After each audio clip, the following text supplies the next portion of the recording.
Mais uma sabatina eleitoral e nesse vídeo a gente vai comentar aqui sobre como foi o bate-papo ali do Pablo Marçal, que do nada ele voltou. Até então ele não tinha se candidatado para disputar a presidência e do nada ali ele mandou a candidatura, já estourou, tá participando de basicamente todos os principais podcasts, noticiário, tá bem estourado. E nesse vídeo aqui o intuito é a gente comentar sobre quais as propostas, né, que ele está trazendo ali como candidato. Então a gente vai comentar aí a participação dele. Ele fez uma live ali com o 38.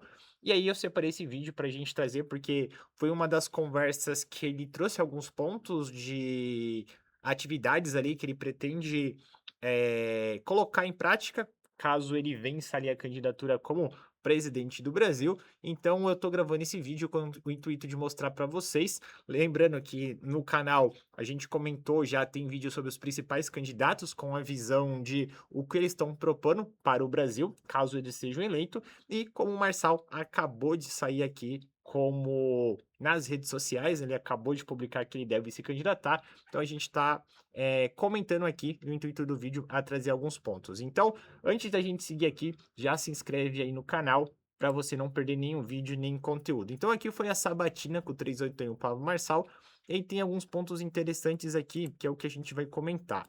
E seguinte, né, então o Pablo Marçal, ele já tinha viralizado ali na internet, né, desde a outra época que ele também concorreu à presidência, acabou não conseguindo, mas aqui a gente vai falar sobre alguns pontos, tá, que ele trouxe.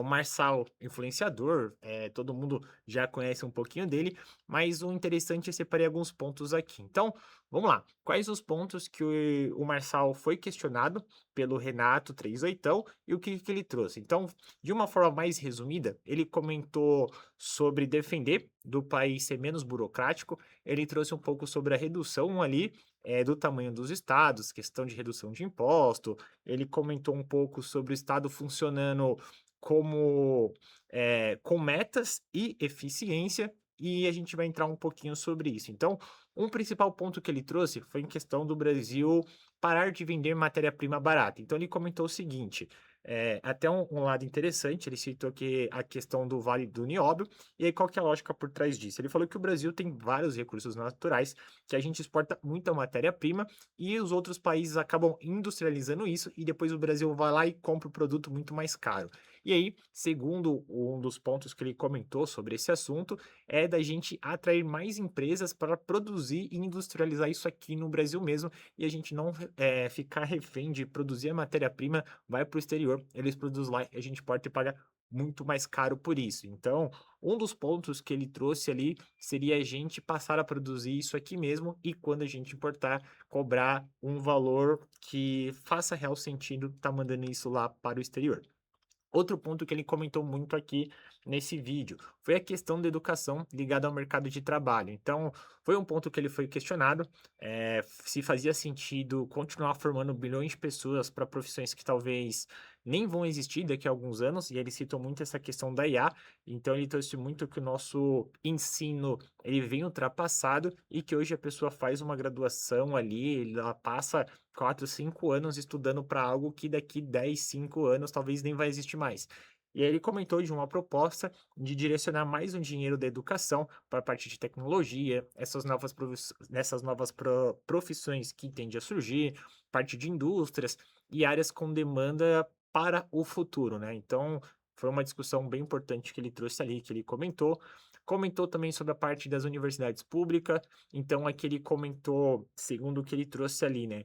Uma coisa que ele colocaria seria dessas universidades ter um plano ali para realmente, para quem não tem uma condição de fazer uma faculdade. Hoje ele comentou que tem muita gente nessas universidades públicas que são ali filhinhos de papais, que são herdeiros, que teriam condição de estar arcando com uma faculdade, e essas inscrições e essas vagas não estão indo para quem realmente precisa.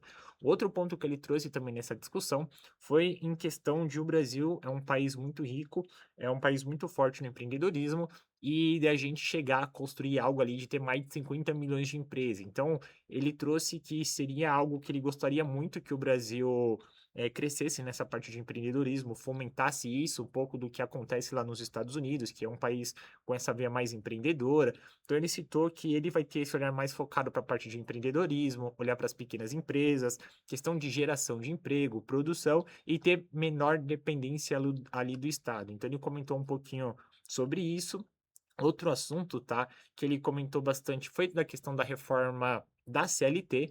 Então ele trouxe um pouco o olhar que a regra da legislação trabalhista que a gente tem hoje foi algo criado lá em 1943, e ele tem a intenção de modernizar a CLT e diminuir parte dessa burocracia, rever a questão dos processos trabalhistas. Hoje o Brasil é o país que mais toma processo e é um dos motivos com que acaba tirando um pouco do investimento lá fora do empresário aqui no Brasil.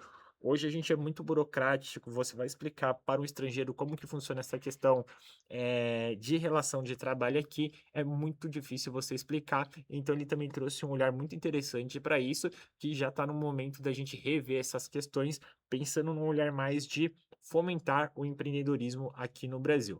Um outro ponto que ele trouxe ali, foi a questão de olhar também para Bitcoin como um novo mercado, o Brasil ali abrir mais para criptomoeda e falar um pouco sobre essa parte de pagamentos, mas um outro ponto também que ele reforçou bastante foi a questão de combate às facções. Então foi algo que ele deixou muito claro ali, que foi um dos pontos que ele foi questionado, que ele vai entrar ali com endurecer mais a parte de Código Penal, a parte de punições, fazer ali a parte de combate ao controle territorial e também ao combate chamado Estado Paralelo. Então, foram alguns pontos ali que ele olhou bastante e não tem como deixar de mencionar aqui um outro ponto que ele comentou ali, trouxe com o Renato 38, foi a questão da reforma política. Então, ele trouxe ali que é uma das frentes e das vertentes que ele tem olhado bastante e que ele também vai ser um dos principais pontos de foco ali durante esse bate-papo. Foi uma conversa bem tranquila ali que ele teve, foi uma conversa bem leve ali e bem transparente. Então, são alguns pontos aqui que ele comentou que caso ele seja eleito ali como presidente, ele deve olhar para essas principais pautas ali e vamos acompanhando aí como é que vai ficar os próximos capítulos dessas próximas jornadas. Não sabemos ainda se de fato ele vai conseguir exercer e atuar ali como presidente. Da outra vez ele foi impedido e não conseguiu. Ele fez ali a pré-aplicação. Segundo ele, tá tudo certo, mas vamos ver como é que vai ficar os próximos capítulos aí. Lembrando, tá? Já se inscreve aqui no canal para você não perder nenhuma notícia e nenhuma atualização. Se sair mais alguma notícia nesses próximos dias sobre a eleição, sobre o mercado financeiro, como isso vai impactar o nosso dia a dia, eu vou subir esse vídeo aqui no canal comentando para vocês. Lembrando que esses vídeos não tem nenhum viés de falar quem é o melhor candidato, quem é o pior candidato, mas sim trazer um pouco para vocês quem são os candidatos que estão competindo ali para assumir a nossa presidência e quais são as propostas e as pautas que eles estão trazendo, que segundo eles, caso eles sejam eleitos como presidente, eles vão olhar para implementar ou buscar a implementação dessas pautas. Vou encerrar o vídeo por aqui para não ficar algo muito grande e quero que você deixe aqui já seu comentário. O que, que você achou do Pablo Marçal se candidatar como presidente? Já comenta aqui e deixe sugestões de outros vídeos que você quer ver aqui no canal também.